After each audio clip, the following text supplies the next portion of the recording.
మాయ. ఇదిగో అక్క, ఎప్పుడో పాతకాలం అన్నీ కూడా తెచ్చారక్క. ఏంటి జగమే మాయ బతికే మాయ. ఇది ఎందుకు అక్కలంటవన్నీ పాతకాలం ఏమైంది? అది మంచి రేడియో పాటలు వస్తాయి. నచ్చకపోతే మానేసాయి. ఇట్రా కనబట్టం లేదు నాకు. పక్క తీరిపోయి జగమే మాయ బ్రతికే మాయ అంటే ఎలాగా? పూర్మికలు ఆలకించారు పూర్వం వాళ్ళు. ముసలమ్మలాగా ఏం కాదు. ముసలమ్మలో అయినా ఇప్పుడు ఎన్ఆర్ఐలో కూడా రేడియో ఉంది తెలిసిన. అమెరికాలో కూడా ఇప్పుడు ఏం ఆలకించుతావో ఏటో. ఎంత నీకు దాని విలువ తెలుస్తుంది? దాని విలువ నీకేం తెలుస్తుంది? గంధపు చెక్క విలువ గాడిదకి తెలుస్తుంది.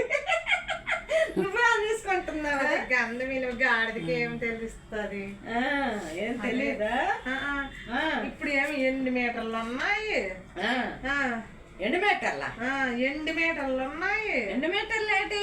8 మీటర్లు వచ్చాయమ్మా. 8 మీటర్లు వచ్చాయమ్మా. ఆనదేటమ్మా. ఏంటది 8 మీటర్ల? మా బాబాయ్ నా బుర్ర తిరిగిపోతుంది బాబు. కరెంట్లు ఉన్నాయి. కరెంట్లు ఉన్నాయి.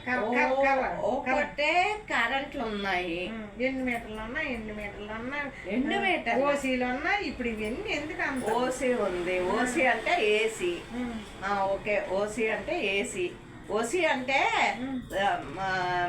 ఏమి మనకి పనికిరాంది ఓసీగా వచ్చిందంటారు చూడు. పూర్వన్నీ ఓడతాను. నువ్వు ఎక్కిరించుకు నన్ను. మూతి తెప్పక. ఓసీ కాదు, ఏసీ.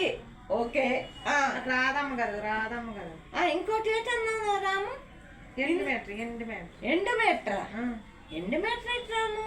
నాకు రాదమ్మ గారు చెప్పండి. బాబో 8 మీటర్ కాదే బాబు. నేనే ఆలోచిస్తున్నాను అప్పటి నుండి ఏటా అని. కరెంట్ వెళ్ళిపోతే వెలుగుతుంది. ఇది ఏడుదమ్మ గారు.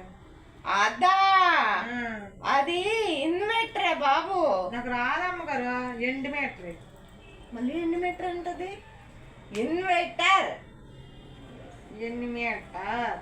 ఇన్వర్టర్. 8 మీటర్. 8 మీటర్. మళ్ళీ 8 మీటర్ అంటది ఏంటండి ఇది? నాకు అర్థం కాదు. 8 మీటర్ కాదమ్మా, అది ఇన్వర్టర్. ఇన్వర్టర్ అంటారు. ఇన్వర్టర్.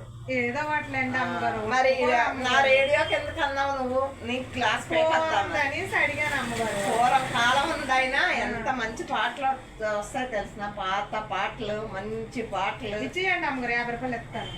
50 రూపాయలు వద్దు, ఫ్రీగా తీసుకెళ్ళిపో. ఫ్రీగా వద్దు అమ్మగారు. బ్యాటరీలు కొని ఇస్తానులే. బ్యాటరీలు కొనాలి అమ్మగారు. ఓకేనా? ఓకే.